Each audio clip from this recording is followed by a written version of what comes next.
que les costó violación de sus mujeres, les costó la cárcel de 116 años para el líder.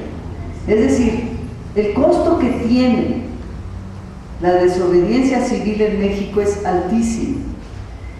Todavía en el movimiento obradorista no se ha roto un solo vidrio. No tenemos a ningún luchador del movimiento en la cárcel. Muy seguramente han matado a varios de nosotros, de nuestro movimiento, porque en México así se va matando como una labor de zapa. Pero aún estamos en ese punto en donde el movimiento ha logrado ir creciendo, irse organizando, ir haciendo estas maravillas que son los círculos de estudio. Y ahí vamos, ¿verdad? Todavía no han logrado lanzarnos a la violencia. Yo les pedí que tituláramos esta conversación La resistencia creativa, porque vemos claramente que la tarea que tenemos cada uno de nosotros es una tarea igual, hacia el mismo sentido, pero una tarea distinta, según nuestras especialidades. No cabe duda que Andrés Manuel tiene su tarea, y vaya que si hay alguien que cumple con la tarea, ahí va viajando por todo el país y no para, y es un ejemplo extraordinario de trabajo, de constancia, de congruencia.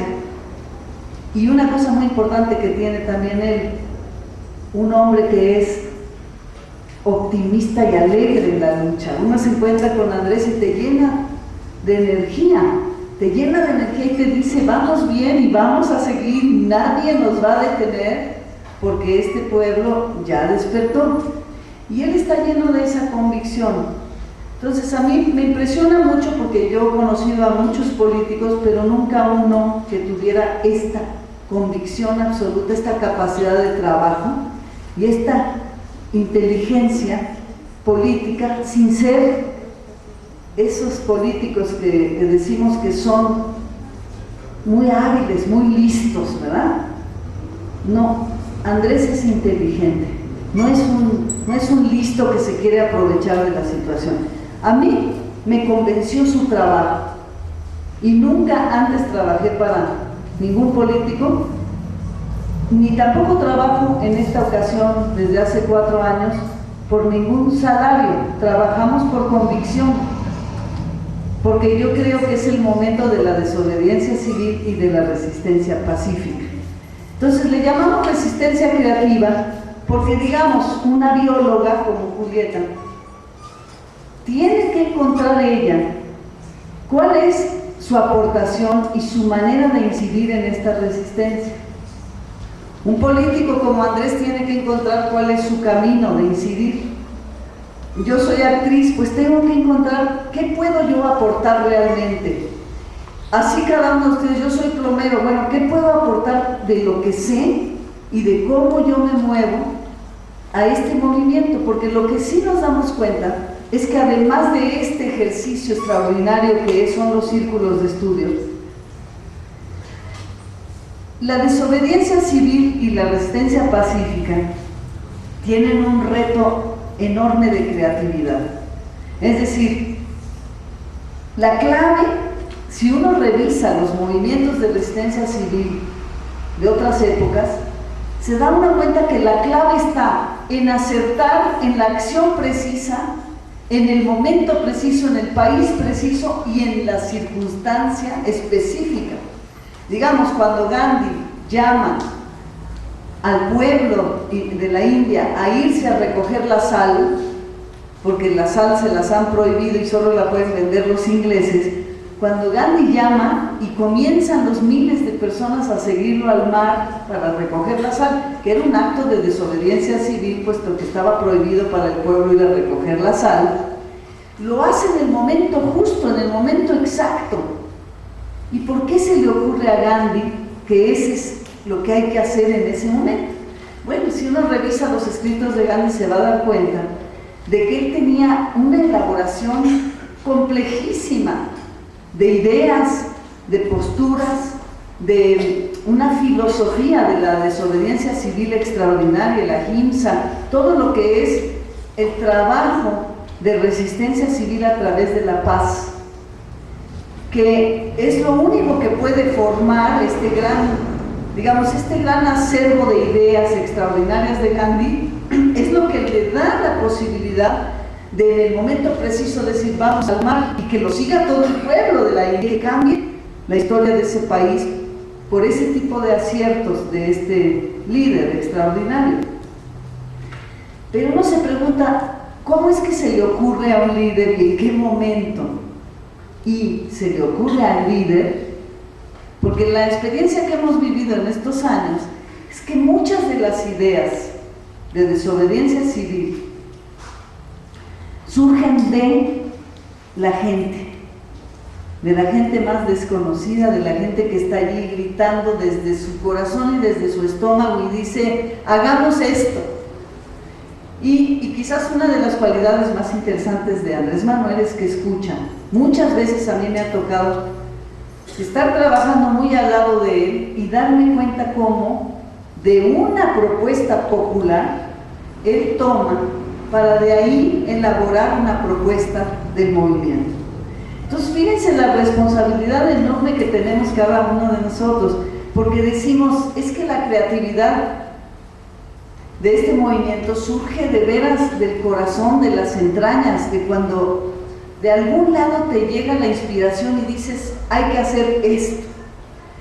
¿Por qué decimos que es tan importante esta creatividad? Porque fíjense, en el año 2003, el 3 de marzo, cuando se inició la guerra en Irak, hubo manifestaciones millonarias de personas en toda la tierra y no logramos detener a Bush en su intento. Ahí se fue a la guerra de Irak y ahí se murió muchísima gente. Y sin embargo hubo marchas y manifestaciones increíbles en el mundo entero.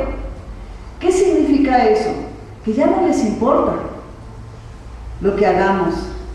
Que cuando el desafuero, recuerdo perfectamente, cuando el fraude electoral, el desafuero, recuerden ustedes la primera marcha, pues era 1 millón de personas y ahí se paró Fox y dijo, ay no, mejor me echo para atrás. Pero ya cuando el fraude éramos 2 millones de personas y me acuerdo perfectamente del encabezado del periódico Reforma, irrelevante la cifra de 2 millones de personas. Si se fijan, desde ese tiempo para acá, cada vez esta mafia en el poder se ha ido descarando y desenmascarando más y más. En este momento están dando el paso más definitivo de su agresión. Se quieren apoderar de todo. Entonces, hemos llegado a un punto que es el golpe al ESME y al mismo tiempo el alza a los impuestos y a las telefonías y a todo lo que además van a hacer con el diésel y la gasolina y el alza y desempleo del presidente del empleo. Hemos llegado a tal punto que lo que se ve claramente es la derecha y sobre todo la oligarquía, los ricos están decididos a golpear al país hasta donde se puede y a ver hasta dónde aguanta el país y a ver hasta dónde no estamos preparados para responder. Pero ¿qué es estar preparado para responder si sabemos que, bueno, la manifestación del ESME del pasado jueves fue extraordinaria, pero pues ya hemos visto que una manifestación de 2 millones de personas tampoco les hizo mella en el fraude. Entonces la gente se pregunta, bueno, ¿cuál es el camino? ¿Verdad? Esa es la gran pregunta actual. ¿Cuál es? ¿Qué debemos hacer como desobediencia o como resistencia civil? Tratemos de verlo desde varios ángulos. Por ejemplo, el día de la marcha se acercaban las personas a Andrés Manuel y le decían, ya Andrés Manuel, ya, vamos a hacer algo tremendo. Gracias. Y yo me doy cuenta y veía como Andrés les decía, no, ahorita espérense, todavía espérense. Y la gente se desespera mucho. ¿Por qué? Porque no logramos concebir que una lucha de resistencia civil se llama así, no solamente por la resistencia que opone a la injusticia, sino porque hay que resistir muchísimo. Es decir, Cuando decimos la India se tardó 30 años y el África 40, también decimos, pero yo no quiero vivir en México 40 años más de humillación, de miseria, de injusticia, de corrupción, etcétera, etcétera, ¿no? Entonces, ¿qué debemos hacer para poder subvertir las cosas? Bueno, por un lado vemos, por ejemplo, ahorita un ejemplo muy claro, que es el ESME.